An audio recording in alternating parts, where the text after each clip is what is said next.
Huh? Why do we care about them if they're not even reality? So the reason we care about them is because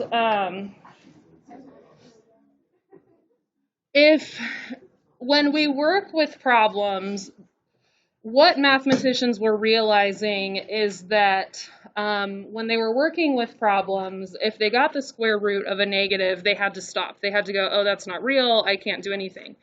But if they let the problem keep going, they found that they could keep going.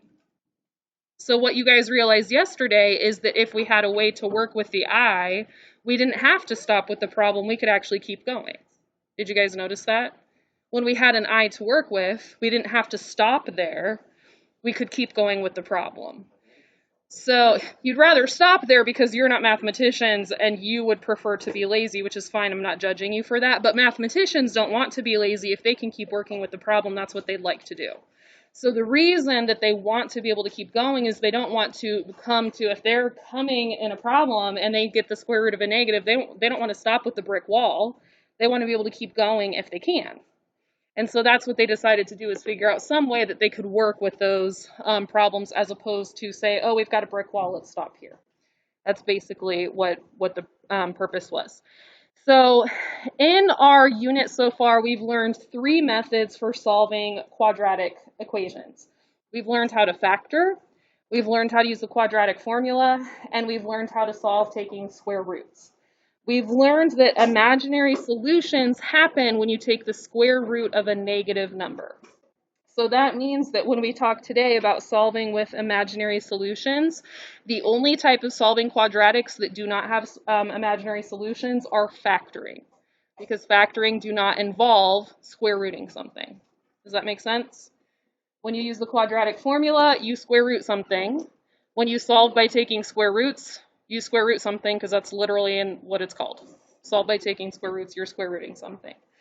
So when you get imaginary solutions, you have 2 solution methods. You have solve by taking square roots, and you have solve with the quadratic formula, because both of those involve using a square root sign, and square root signs are important for getting imaginary solutions. Does that make sense?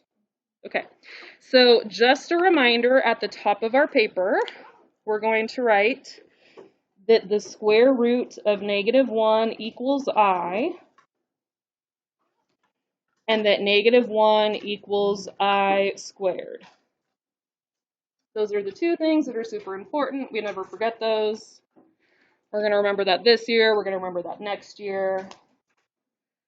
We're going to remember it forever. No? Yeah, it's in the back.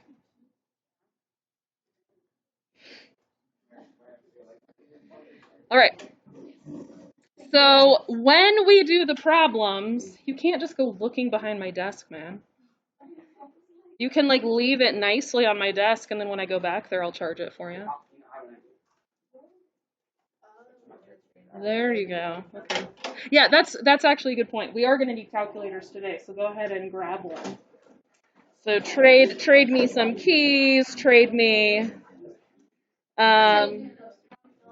That's true. This is not the class that has car keys. Trade me an ID card. Trade me a cell phone. Not your soul. Do not trade me a shoe. I don't want that, stinky, gross. Don't trade me that. I'll take a cell phone.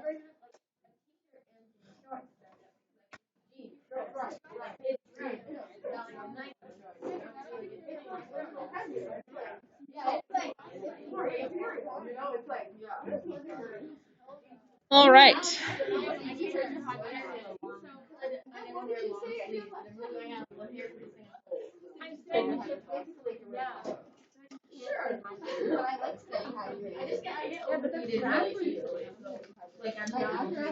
So on this page, I have more than enough example problems. We can do all of them if we need to. We don't have to. It says solve either by taking square roots or solve with the quadratic formula. You will know that you're going to solve by taking square roots if it does not have the b term. So just a reminder that we have the quadratic is going to be written as ax squared plus bx plus c equals 0. If it has all three terms, you're going to use the quadratic formula. If it is missing the b term, that's when you solve by taking square roots. If it is missing the b term, that's when you solve by taking square roots, okay?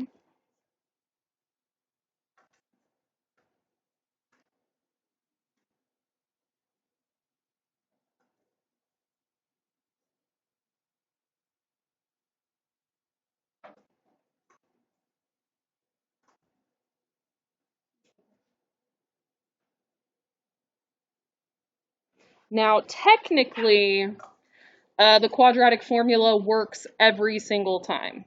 So even if the b term is missing, you could still solve with the quadratic formula. But if the b term is missing, it is easier to solve by taking square roots. So quadratic formula is possible, but not necessary. All right. So for the first problem, we have the n squared term. So we have the A is 8. The C is 6, so the B term is missing. So we're going to solve this by taking square roots, okay? So what do I do first? Subtract the 6. So we're going to say we're just going to we're going to add or subtract something to the other side to move it away from the variable. So we're going to subtract the 6 over. So we have 8n squared equals negative 6, okay? And then what do I do? Divide by 8.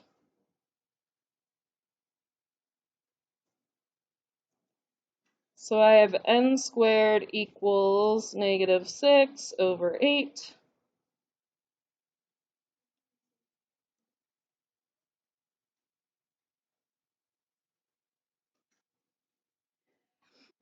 So we did the add subtract step, we did the multiply divide step.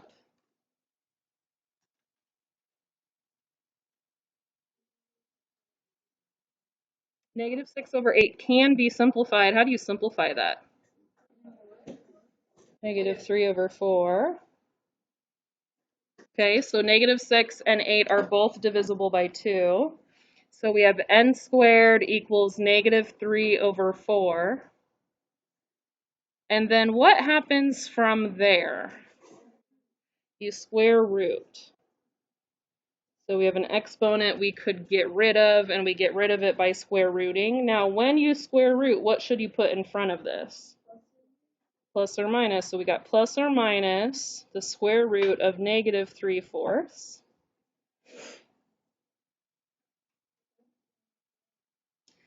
All right, now we have a negative. So what happens when we have a square root of a negative?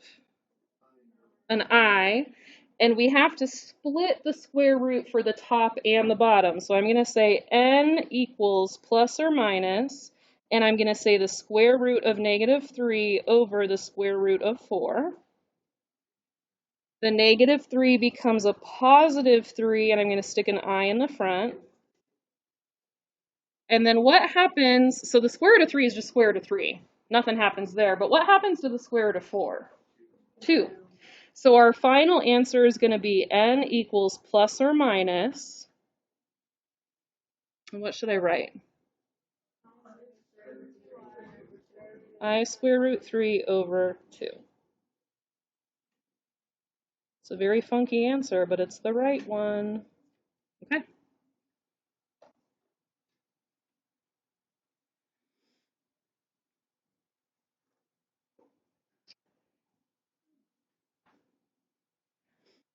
All right, number 2 has an x squared term, an x term, and a no x term. So it's got all three terms represented. It's got the a, it's got the b, it's got the c.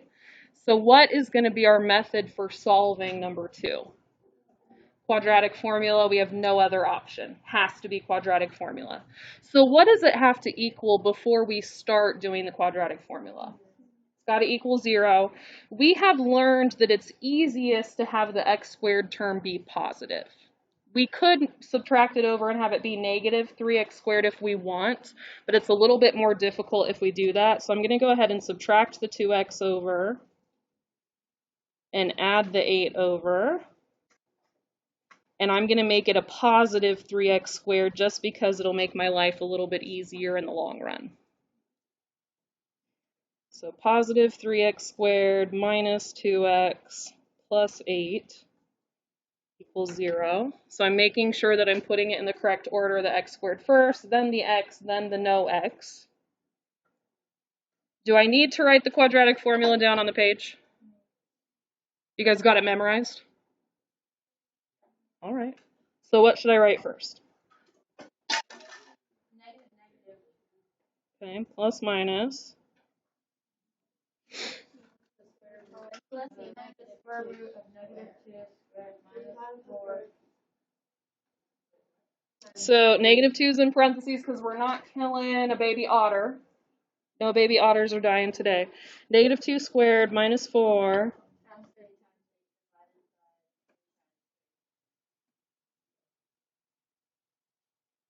Okay. Minus minus makes a plus.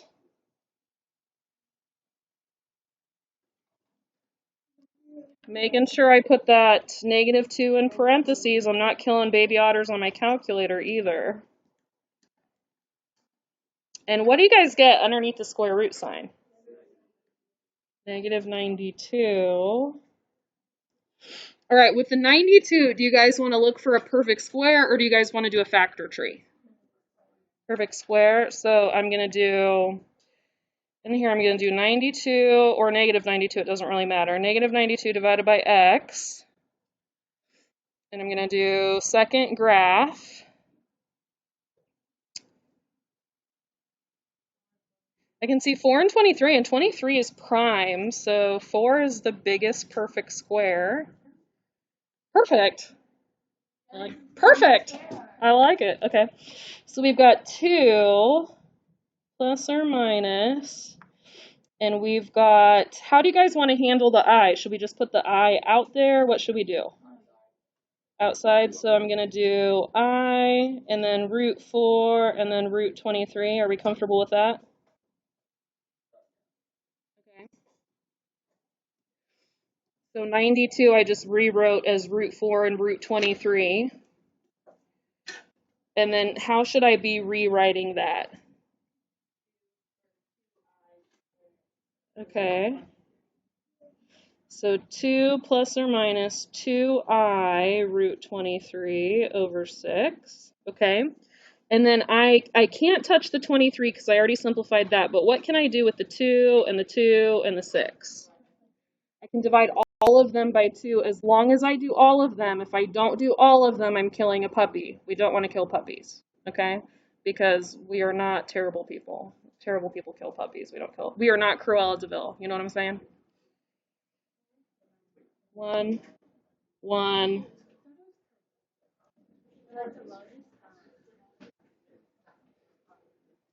And you can say 1I or you can just say I. It doesn't matter.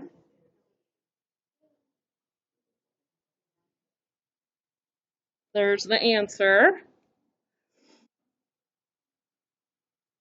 All right. Now, people typically do not plug this in to get the decimal, typically. It's possible, it's just not common. People typically do not do it. But if they did, if they were to do it to get the decimal, you would have the 1 divided by the 3, the decimal. It wouldn't be a 1 decimal answer, it would be 2 decimal answers because you'd have the real decimal and then you'd have the fake part of the decimal. Does that make sense? So if you were to do the decimal, you'd have 1 divided by 3, so you'd have 0.333. Does that make sense? And then you'd have plus or minus, and then you'd have whatever the square root of 23 divided by 3 is. So it'd be square root 23 divided by 3. So then it'd be plus or minus 1.599i. So if you were to write this in approximate form, that's what it would look like. And most people just don't do it. Most people, for the I answers, don't ever do the approximate. They just leave it the way it is. So whenever we have imaginary answers, it is common practice to do the exact answer, and that is all. Yes. You do not have to put the 1, you can just put I. Good question. So for this part right here, you can put 1I or you can just put I. Both answers are good. All right, any other questions on example 2? Good. All right, example 3. What method could we use?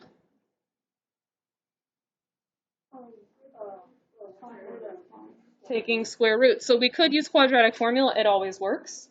But on this one, we could also use taking square roots because it does not have the b term. It does not have the plain x term. Okay, so they already did the step where they added or subtracted something over to the other side, so we're kind of done with that. What should we do next? Divide 4. Okay, divide the 4 over to the other side. All right, what do we do after that? Square root. Okay.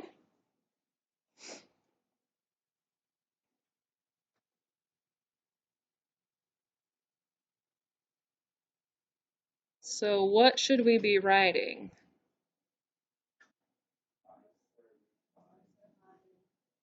Oh, we almost had a dead horsey. Good catch, good catch. Macy is saving the horsies left and right. Okay, plus or minus I divided by 2. Marvelous. All right, so for the -5, we took out the I. We did the square root of 5, and then the square root of 4 is how we got the 2.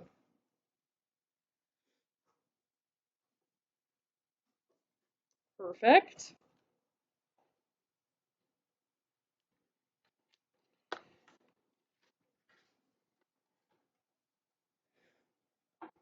All right, what do you guys notice about the last 3? They're easy. Yeah. On the homework, I did like pages. Uh-huh. I did all of them on that second page in quadratic formula. I had to read through the ones that was fine. I'd love for you to do a couple of them with square roots, just to show that you can. Oh, well. Oh.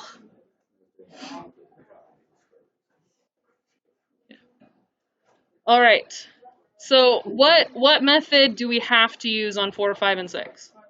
We have to use the quadratic formula, okay? Of the last 3, which ones do you guys want to do? Oh, none of them. Okay. So we should do 4 because we're already doing 4? Okay. We should do 4? Okay. So I'm going to go ahead and make it equal 0.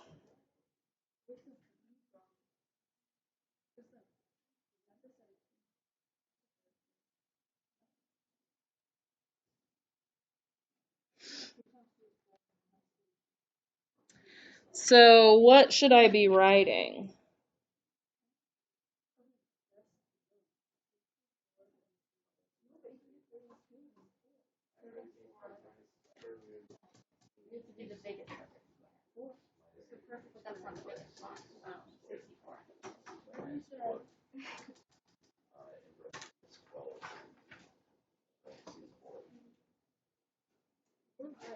Would you get the exact answer, the same exact answer, if you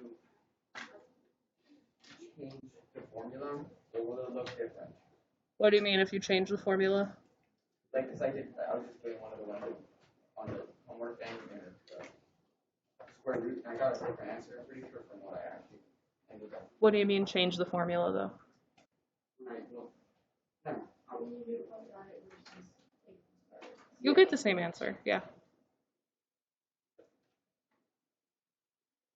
Because if you do the quadratic formula when you could have done taking square roots, you end up getting a 0 in the front. As long as you simplify your radicals, you'll end up getting the same answer. What do we have on the bottom of this one?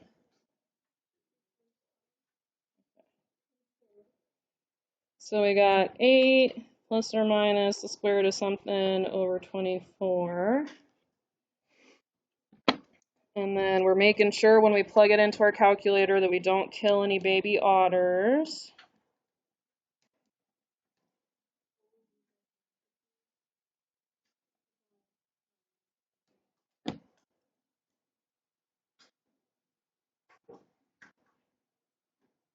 Anyone know the perfect square that's in 128? 64. Okay. We got an I, we got a root 64, we got a root 2. Okay. Oh, you guys, I've been using X. They're not even X's, they're N's. Nobody caught it. I had to catch my own mistake. No. Baby animals are conceptual mistakes, not little like brain farty things. That's a brain fart. I know. Baby animals are not brain farts, they're conceptual. All right, so we got 8 plus or minus 8i root 2 over 24. Okay. And then what do you guys see?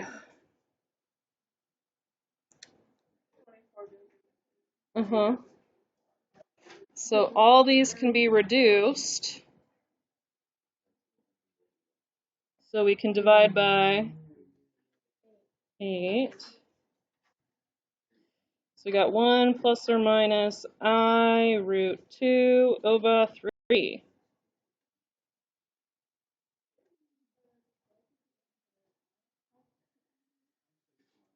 Are we good? We got it? Yes, I got that as well. Marvelous. Marvelous. Okay. So the plan for the remainder of the period is to finish the back of the worksheet from last night. I would like for you to use the method of taking square roots at least twice. Can you do that? So on the back of the worksheet for last night, use the method of taking square roots at least twice. If you use the quadratic formula for some other ones, that's fine. You do not have to finish the notes. If you are just like, oh, those poor problems, they need to be completed, then you are welcome to. That's totally fine. All right. And then when you're finished with that, I do have some punchline math for you to do. Oh, that was a groan of excitement. Woohoo! Yes. You're fine. All right, and then while you guys are doing that, I'm going to catch up on grading. I'm going to work on grading the quizzes. Yippee! And hopefully, yeah, I do need to do that.